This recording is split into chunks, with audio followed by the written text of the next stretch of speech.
Bueno, acá le vamos a hablar sobre la insulina, glucagón y diabetes. Insulina, efectos sobre el metabolismo.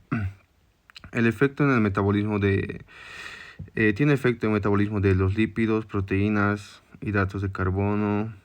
El exceso de glucosa es glucógeno, pero no todo. Lo demás se convierte en ácido graso. El exceso de hidratos de carbono es glucógeno, pero no todo. Lo demás es grasa. Eh, Química y síntesis de la insulina. Bueno, la química de la insulina está compuesta por dos cadenas de aminoácidos unidos por un enlace disulfúricos. Y la síntesis de la insulina va por la ribosa, se une al retículo endoplasmático, se traduce en ADN de insulina, en la preproinsulina y después se convierte en proinsulina. Luego ya recién se va a convertir en insulina y sí es convertida, es una hormona. Insulina facilita la captación, almacenamiento y utilización de la glucosa por el hígado. Pues sí, la insulina aumenta la glucosa, o sea, aumenta la glucólisis en la sangre, capta, almacena y lo aprovecha en el tejido adiposo y muscular. Eh, y estos tiene tres pasos que podría ser: la insulina inactiva la fosfelasa hepática, degrada el glucógeno. 2. Incremento de actina de glucosinasa y sinasa. 3. Fomenta la actina glucógeno, forma moléculas de glucógeno. Anatomía y fisiología del páncreas. El páncreas está formado por acinos y histoles del Langerhans, los cuales se dividen en tres. Tenemos el alfa, beta y delta. El alfa correspondiente del 25% de la secreción de insulina. El beta está el 60% de la secreción de insulina y el del delta el 10%. Liberación de la glucosa entre comidas por el hígado. A causa de la disminución de la glucosa, baja la secreción de la insulina. 2. Interrumpe la síntesis de glucógeno. Y 3. Se activa la fosfelasa para degradar el glucógeno. Falta de efecto de la insulina sobre la captación. Las células encefálicas son permeables a la glucosa. La glucemia desciende de 50 a 100 miligramos por mililitros, lo cual puede causar el shock hipoglucémico, que causa irritabilidad nerviosa progresiva. Tiene como sintomatología cansancio, desmayo, ansiedad, etc. Efectos de la insulina sobre los hidratos de carbono. Los hidratos de carbono podrían ser comidas a diario. Como pueden ser, aquí vemos que los hidratos de carbono tenemos dos tipos, simples y complejos. Los simples serían el pan, la papa, algunas galletas, pan blanco. Y los hidratos complejos serían más las verduras, pimiento, pepino y demás. Y el efecto sobre la insulina sería el transporta la glucosa y lo usa en las células del organismo. En las grasas el efecto es más a largo plazo y se da generalmente en aterosclerosis. La insulina favorece la síntesis y depósitos de lípidos. Acelera el transporte de glucosa hacia los hepatocitos. La glucosa se degrada en piruvatos, se une a acetilcolinasa A y da ácidos grasos. También tenemos el ciclo del ácido cítrico. Los iones ejercen un efecto directo en la actuación de la acetilcolinasa carboxidasa, necesaria para la carboxilar el acetilcoenzima A, formando el madil coenzima A, que es un metabolito de grasa. Casi todos los ácidos grasos se sintetizan en el hígado. El almacenamiento de la grasa. La insulina inhibe la lipasa, se hidroliza y da triglicéridos. Como esta inhibe a las células grasas, se quedan estas dentro de las células. También fomenta el transporte de la glucosa a células adiposas en grandes cantidades. Deficiencia de la insulina aumenta el uso de grasa.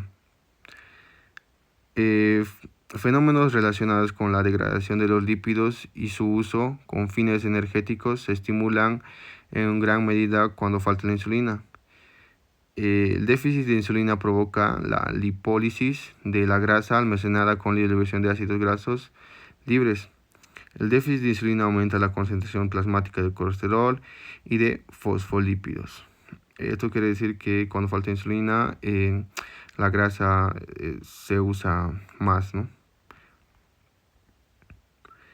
El efecto de la insulina sobre el metabolismo de las proteínas y el crecimiento. La insulina es muy importante para el crecimiento, ya que la insulina estimula el transporte de muchos aminoácidos al interior de la célula. También la insulina aumenta la traducción de RNA mensajero, acelera la transcripción determinada de secuencias de ADN y de los núcleos celulares. También inhibe el catabolismo de las proteínas y disminuye el ritmo de la gluconeogenia. En esta imagen podemos ver el mecanismo de la secreción de la insulina, donde podemos ver que la glucosa pasa a la membrana gracias al GLUT2. Esta se va a convertir en glucosa, va a oxidar la glucosinasa, lo va a convertir en glucosa 6-fosfato. Esta también se oxida, se va a convertir en ATP. Este ATP va a abrir los canales de potasio, donde el ATP más el canal de potasio va a hacer una despolarización. Se va a abrir los canales de calcio, va a hacer que se secrete más insulina, ¿no?, al exterior de la célula y que vaya a torrente sanguíneo. El control de la secreción de la insulina. El aumento de la glucemia estimula la secreción de la insulina. También aumenta la concentración plasmática de la glucemia, que se eleva casi hasta 10 veces en 3 a 5 minutos, pero la concentración no se mantiene y desciende hasta valores intermedios en un plazo de 5 a 10 minutos. Después de 15 minutos de estímulo, la secreción se aumenta por segunda vez en menos de una hora. Otros factores que estimulan serían los aminoácidos. El glucagón y sus funciones. El glucagón es una hormona secretada por las células alfa de los histones de Langerhans. El glucagón provoca glucogenólisis, aumenta la glucemia. También el glucagón fomenta la gluconeogenia. También tiene otros efectos del glucagón, podrían ser la activación de la lipasa sobre las células adiposas. La somatostatina inhibe la secreción del glucagón e insulina. Bueno, a su vez la somatostatina ejerce numerosos efectos inhibidores. La somatostatina actúa sobre los sístoles de Langerhans y reduce la secreción de insulina y glucagón. Reduce también la motilidad del estómago, el duodeno y la vesícula biliar. Disminuye tanto la secreción como la absorción por el tubo digestivo.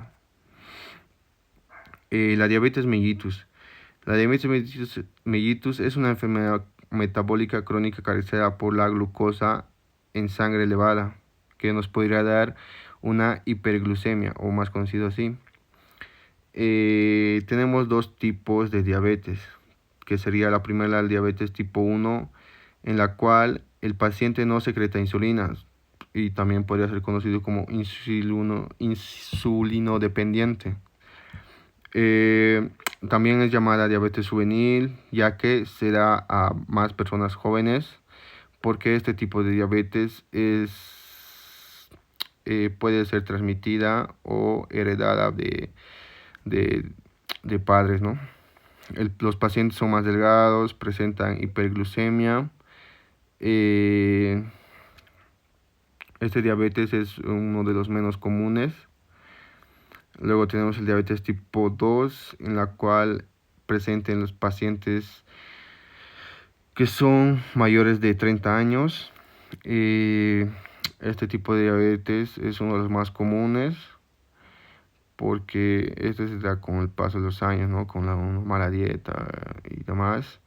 Los pacientes son obesos, tienen resistencia a la insulina, son insulinoresistentes. eh, y eso. Y muchas gracias.